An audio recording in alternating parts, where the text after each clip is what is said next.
Revolution really have carried on from like the Civil War? Well, yeah, probably not though, right? Oh, well, the Revolutionary War was interesting in the fact that, I mean, it certainly did end, but it ended with a lot of Tories leaving. Yeah. And unlike the Civil War, though, when all the British supporters left, that land was taken, and they didn't get it back. Whereas, when you think about the legality of what these Southerners did, they said they weren't Americans anymore. A lot of them left totally, went to Latin America. They completely left the continent, and yet they were able to get their land back.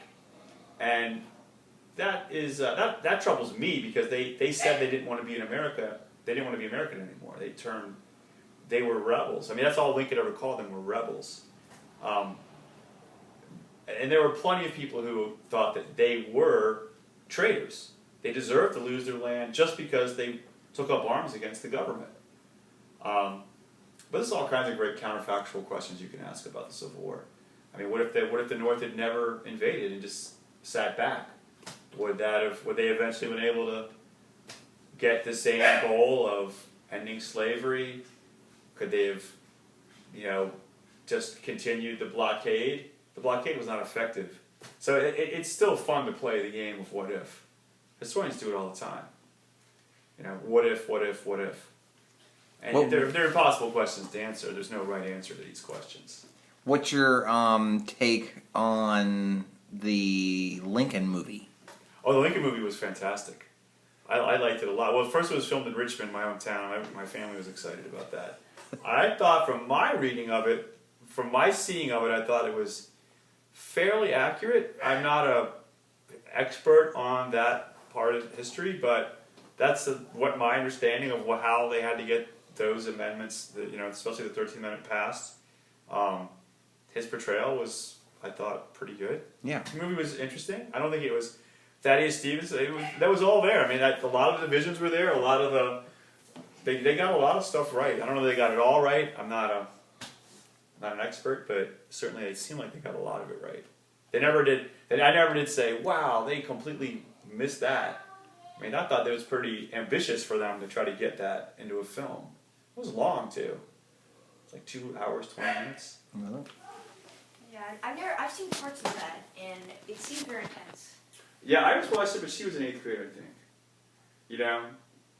She liked Gone with the Wind. Now that's the one you should watch that you probably would enjoy more than Lincoln. Lincoln's it was very political. Gone with the Wind is more epic, mythical.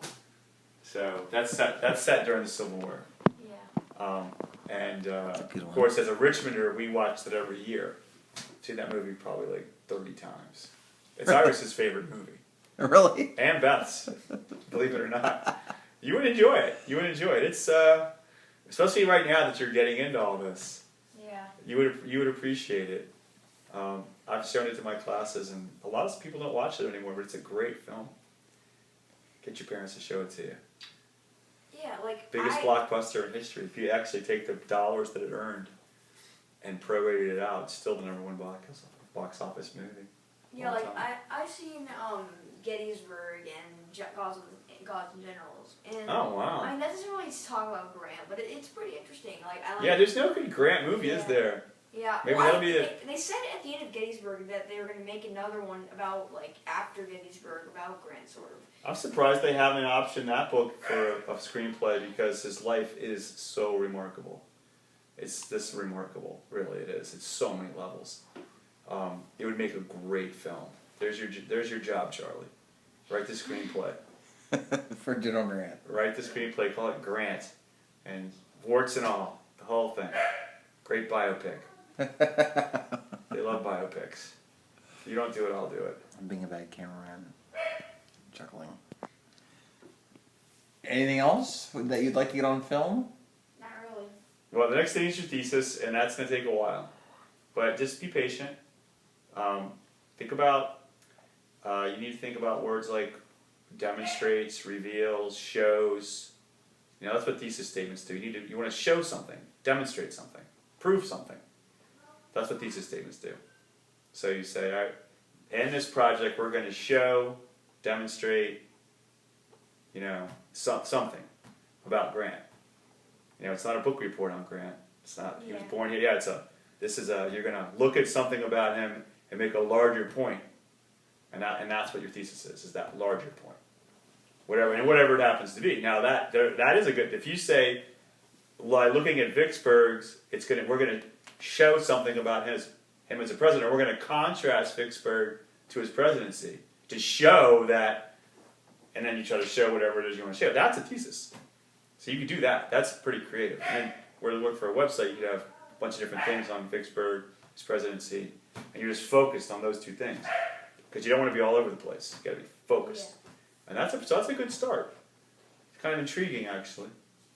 Try to come up with some theory about how he could be, like, what about him was so awesome to be a general at Vicksburg that same thing made him stink as a president. Yeah, like I think I'm thinking about a piece of thesis about how proving that he was a better general than president. Okay, all right. That's close. That's a good start. That's not a thesis yet. Okay. Because that's more of a statement of fact. And it also is pretty well known. Mm-hmm. You need to go further. So the Vicksburg thing is actually very intriguing because you're going to actually look at Vicksburg to try to show us something about him as a president. That's really interesting.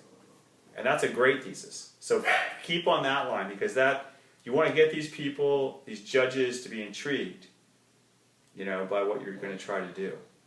And use those primary sources. So you just look at Vicksburg and you look at his presidency, and I think it's really promising. Don't be too broad. Well, you could maybe just identify, I don't know. Maybe there's evidence that some of the success of Vicksburg was because he didn't listen to people, or something like that. Something about his that was more attitude. Shiloh. A lot of people will criticize him.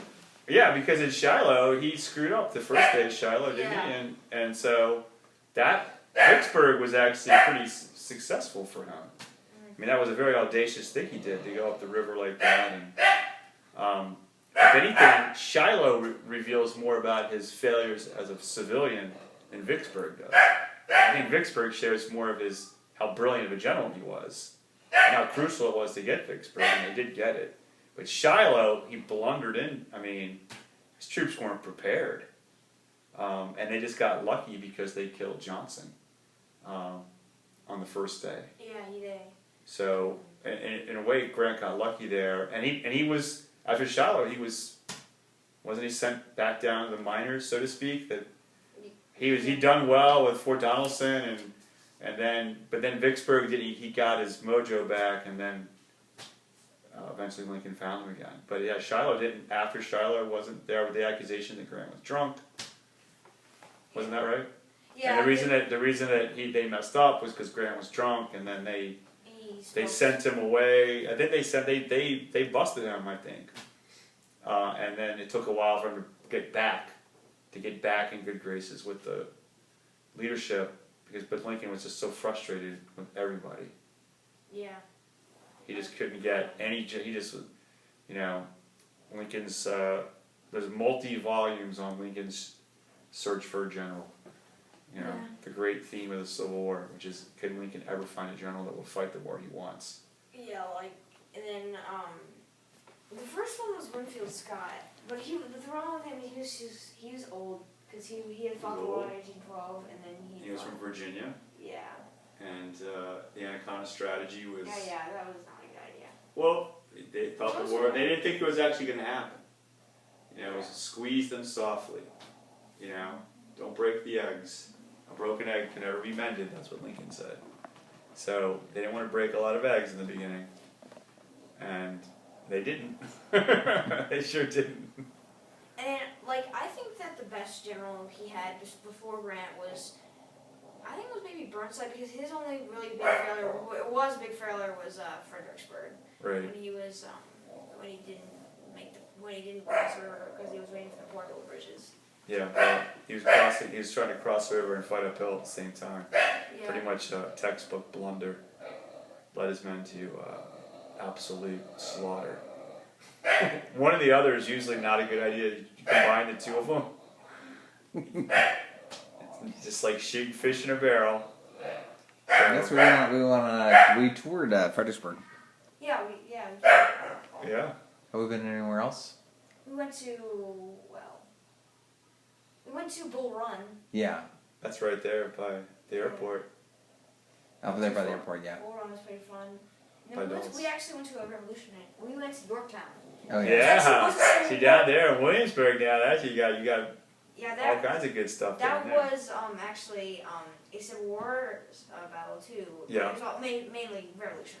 Well, that's McClellan came and landed some down in there, for the Yeah. Peninsular Campaign. Oh yeah, there was. They said there was some kind of Civil there War was a Civil battle. War battle. There was, It because- yeah, there there was a small was. siege.